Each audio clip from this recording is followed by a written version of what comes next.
President Obama uses a lectern in the Oval Office, and Donald Trump said it looked weird.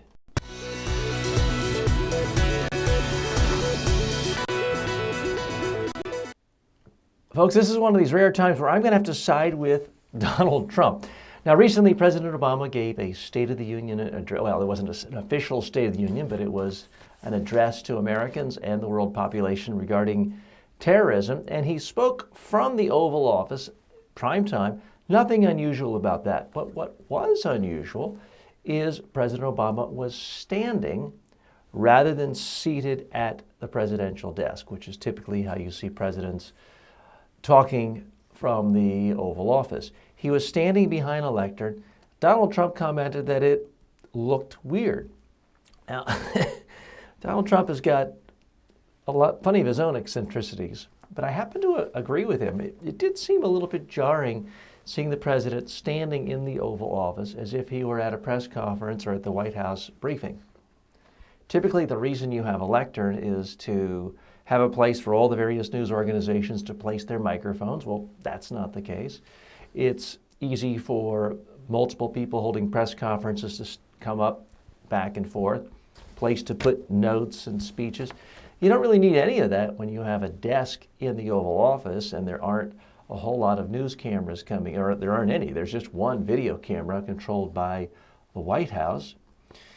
So I'm not quite sure. If anyone knows what the rationale was for the Obama White House using a lectern, I don't want to make a mountain out of a molehill, but folks, this show is about speaking. So if there's ever going to be a show to talk about it, this would be the one to do so. If anyone has a theory as to why President Obama was speaking behind a lectern rather than seated at the White House office desk, I'd like to know. Send your comments to @TJ Walker, and we'll share that in an upcoming episode. By the way, this program is brought to you by MediaTrainingWorldwide.com. If you have not yet received your free, no obligation, online public speaking or media training course, go to the website, not just today, go right now or as soon as the program is over and sign up for your free course. You can get that today. In today's body language segment, I do want to talk about how do you speak when you are standing at a lectern. It's different from a speech on a stage. It's different from a seated TV interview. If you're at a lectern, for the most part, you want your feet not to move, but you do want to move from the waist up. You still want to gesture. You still want to have your body moving, your head moving, occasionally leaning down. You want variety. What you don't want to do is holding your notes, grabbing the lectern, leaning on the lectern.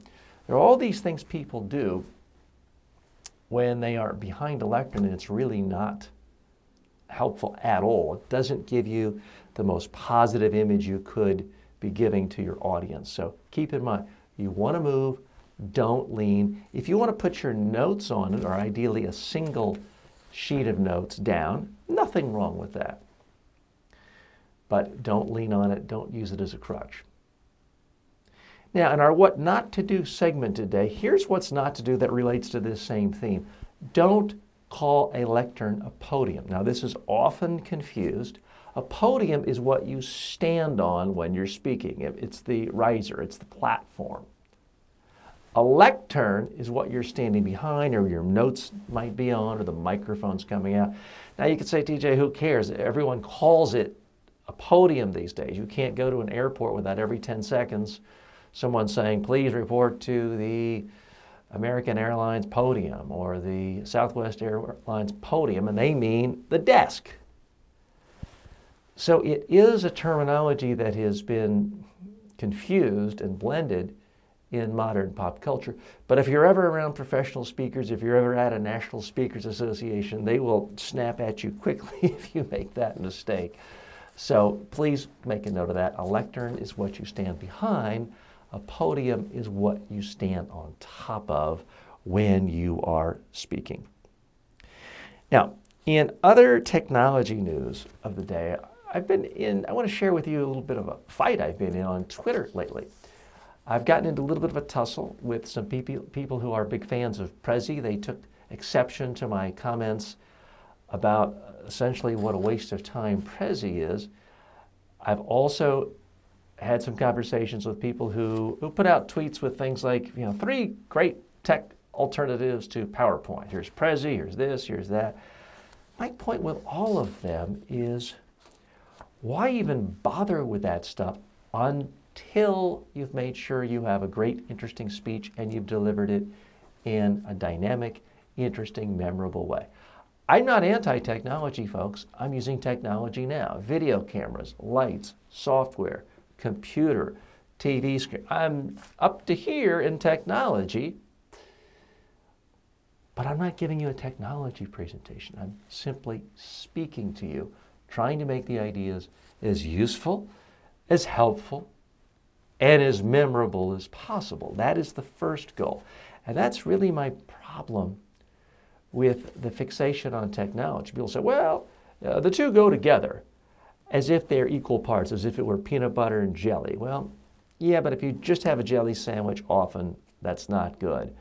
I would suggest that a presentation that just has the technology, that doesn't have interesting ideas said in a compelling way using stories, really is awful, isn't any good at all. And in my experience, the people who spend their time on the Prezis and the PowerPoints and redoing the slides are the people who never actually rehearse their presentations on video to make sure they have something interesting and memorable to say. So that's why I believe, first things first, let's really nail down an interesting presentation first. Then and only then should you worry about extra technology add-ons. So that's the technology segment for the day. Now, in other bad advice, our bad advice segment, which we try to do here every day, this one comes courtesy of Laura Vanderkam. This is from an article she posted on Fast Company. She goes through 7 public speaking tips, common public speaking tips you should ignore. Well, one of the tips is you shouldn't rehearse. It'll make you stale. I agree with Laura, that is complete, utter nonsense. It is impossible, in my view, to rehearse too much if you rehearse the right way. Now, occasionally, and this is a pretty rare problem, but occasionally someone will rehearse by trying to memorize.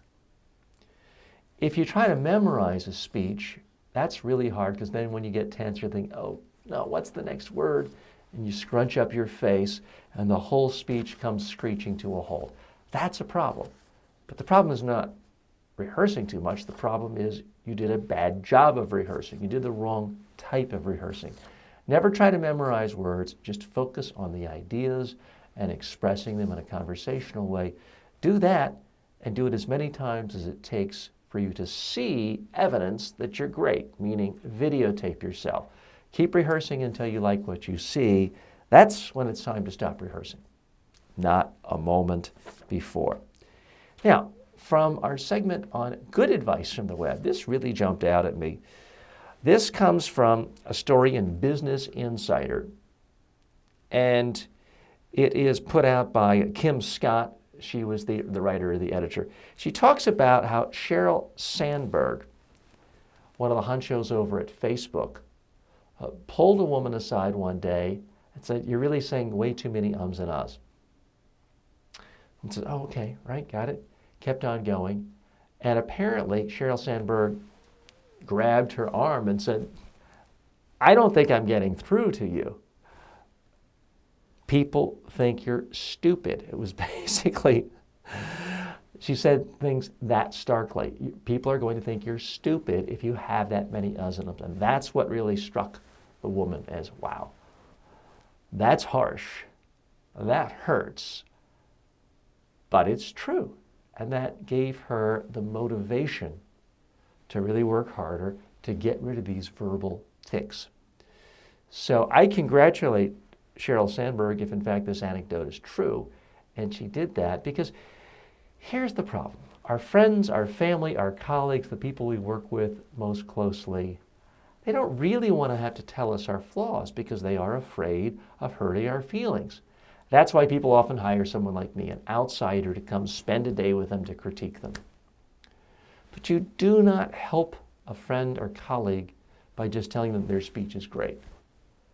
You've got to tell them exactly what they're doing well, and you have to tell them what they're not doing well and how to fix it. Now, with the case of the ums and uhs, I have a technique that I've used, and I got it from a book somewhere. I forgot who had it first. I'm not claiming originality on this. But you type the word or you cut it out on a piece of paper, you write the international red no sign, the circle, slash, and then you tape it on your watch, your cell phone, your computer screen. After a week, you will stop saying it. But you have to be aware of it at first. Best way to become aware of it, watch yourself on video and you can hear it for yourself. But having someone like Sheryl Sandberg tell you specifically, you sound stupid, that's a pretty good way too.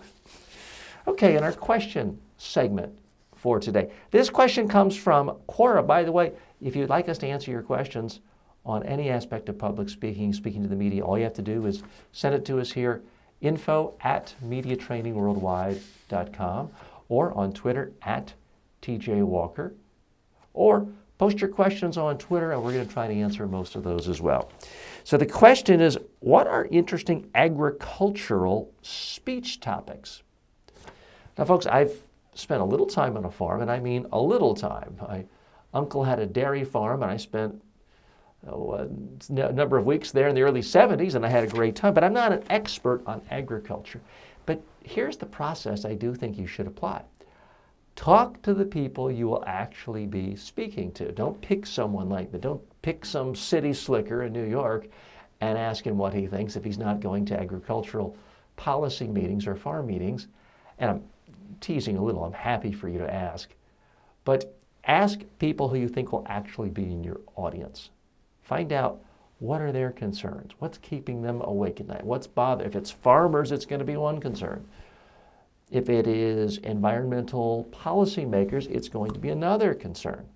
But there's so many interesting topics one could think of as it relates to agriculture. How can you use less water in agriculture? How can you make money doing totally organic farming? How can you use less air or create less air pollution and less of an environmental impact with certain types of farming? How can you deal with GMO? I mean, there's so many issues of controversy. It's a big world. So again, I would start off with trying to figure out, who are you trying to reach? What are your goals? Ask yourself for any speech, starting point, what do I want people to do? What do I want to have happen? Then work backwards. What ideas of mine, what messages do I have will motivate the audience to do what I want? If you are trying to gather political support for tobacco subsidies, hey, I'm from North Carolina, then that's a particular message. If it's you're trying to motivate consumers to pay a little more for organic, that's another message. So the process, the topic is different, but the process is the same. Figure out what your goals are, what do you want the audience to do, and then figure out what messages are going to motivate them to do that. Then narrow your messages down to no more than 5. Give examples, case studies, stories for each. Do that, and you will have a great speech. Now, question time on my side to you. Here's the question of the day I have to you.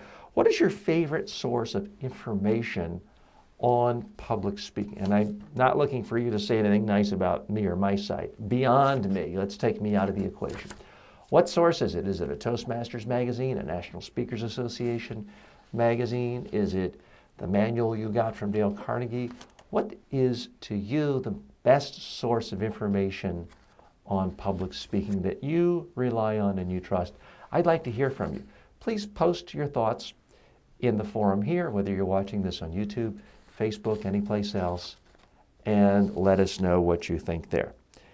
Now, in public speaking news, what we try to do here is put a spotlight on public speaking winners, because goodness knows, young kids, if they bash each other's skulls in on a football field, they get massive amounts of publicity and attention. But if they develop their mind, a concussion-free mind, to learn how to be a better speaker, quite often that gets ignored. We try to remedy that here on this program. So there was a team from Hereford Sixth Form College. I believe this was in Great Britain. And they emerged victorious over the last few days. Melbourne St. James College was the location for the Model UN Nations contest. There were 15 teams representing different sectors. There were teams from private schools, public schools, and the team from Hereford, forgive me if I'm not pronouncing this correctly, they came out on top. Now, Model UN is an organization I was not a part of as a kid, I'm ashamed to say, because I do spend a lot of my time working with a handful of United Nations organizations all over the world.